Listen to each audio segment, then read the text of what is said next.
नमस्कार, स्वागत आहे तुमचं अक्षता आज रेसिपीमध्ये। आज मी तुमच्यासाठी घेऊन आले एकदम झटपट, हेल्दी आणि चवीला मस्त अशी कारल्याची भाजी। तीही अजिबात कडू होणार नाही, कोणालाही सोपी वाटेल अशी।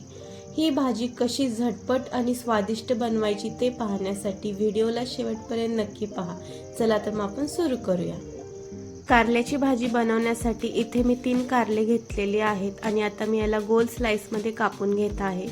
तुम्ही हव्या त्या आकारात कारल्याला कापू शकता। हे बघा, इथे आपले कारले कापून झालेले आहेत आणि आता मी याच्यामधल्या ज्या बिया आहेत त्या पूर्णपणे काढून घेणार आहे, कारण आपण बिया जर ठेवल्या तर आपल्या कारल्याची भाजी खूप कडू होते, त्यामुळे आपल्याला यातील बिया काढून घ्यायच्या आहेत।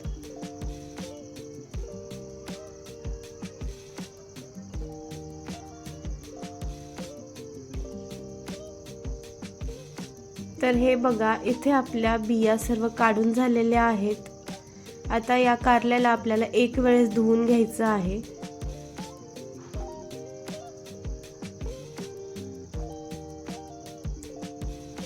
कारल्याला मी स्वच्छ एक वेळेस धुवून घेतलेलं आहे। आता मी यामध्ये 1 ते 1.5 चमचा इतकं मीठ टाकत आहे आणि त्यातच मी अर्ध्यातला अर्धा लिंबू पिळून घेत आहे। लिंबू आणि मिठामुळे कडवटपणा कमी होतो, त्यामुळे ही प्रोसेस आपल्याला स्किप नाही करायची। आणि आता झाकण ठेवून याला 10 ते 15 मिनिटे असंच ठेवायचं आहे। 10-15 मिनिटांनंतर कारल्याला आपल्याला स्वच्छ धुवून घ्यायचं आहे। 2-3 पाण्याने कारले स्वच्छ धुवून घ्यायचे।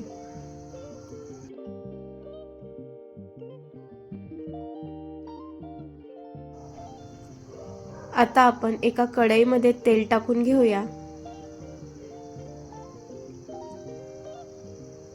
तेल गरम झाल्यानंतर त्यात मी मोहरी टाकलेली आहे आणि जिरे पण टाकलेले आहेत। जिरे मोहरी छान तडतडून द्यायची।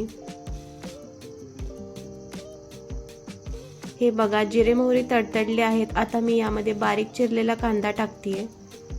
कांद्याला पण आपल्याला छान परतून घ्यायचं आहे।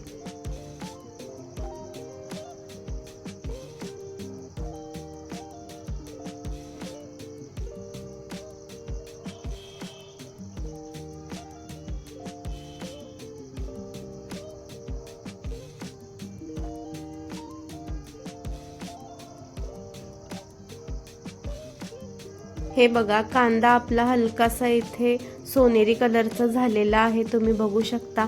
जास्तही आपल्याला ब्राउनिश करायचा नाही। सोनेरी कलरवर आल्यानंतर त्यामध्ये लगेच आपल्याला टोमॅटो टाकून घ्यायचा आहे।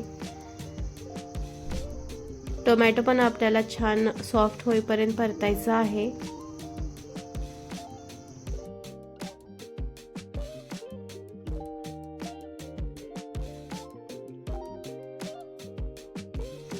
हे बघा, टोमॅटो पण आपला सॉफ्ट झालेला आहे। यामध्ये मी आता थोडीशी हळद टाकलेली आहे।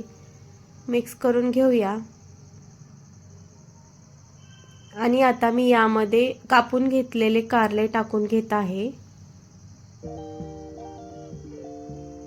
आणि लगेच मी त्यामध्ये लाल मिरची पावडर टाकत आहे, चवीनुसार मीठ आणि अर्ध्यातला अर्धा लिंबू मी याच्यामध्ये पिळून घेत आहे। लिंबामुळे काय होतं तर आपल्या कारल्याला जो कडवटपणा असतो तो कमी होतो, त्यामुळे आपली कारल्याची भाजी एकदम चविष्ट आणि कमी कडू लागते। हे बघा, इथे व्यवस्थित मिक्स करून घेऊया। तुमच्याकडे जर चिंच असेल तर तुम्ही एखादा इंच चिंच याच्यामध्ये ॲड करा, म्हणजे आपलं कारलं आणखीनच छान बनते। आणि हे व्यवस्थित मिक्स करून झाल्यानंतर झाकण ठेवून पाणी न टाकता आपल्याला स्लो फ्लेमवरती कारल्याला शिजवून घ्यायचं आहे। हे बघा, 5-6 मिनिटे झालेली आहेत। मी चेक करून घेते कारले आपले शिजलेले आहेत की नाही। मध्ये मध्ये सुद्धा एखाद मिनिटाला झाकण उघडून कारल्याला चेक करायचं आहे। हे बघा, कारलं आपलं शिजलंय, पण थोडंसं मला कच्चं वाटते, त्यामुळे मी परत एकदा झाकण ठेवून याला 2 मिनिटे वाफेवरती स्लो फ्लेमवर शिजवून घेणार आहे। 2 मिनिटे झालेली आहेत आणि इथे आपलं कारलं बनून रेडी झालेलं आहे आणि आपलं कारलं हे बघा शिजलेलं पण आहे। खूप छान असं कमी कडू असलेलं कारलं इथे बनवून तयार आहे। हे बघा, कारलं आहे त्यामुळे थोडंफार तर कडू होणारच, पण तुम्ही मी सांगितलेल्या पद्धतीने कारलं बनवलं तर खूप खूप खूप छान बनेल. तुम्हाला खाताना असं कडू जाणवणार नाही आणि तुम्हाला कारलं खावंसं वाटेल.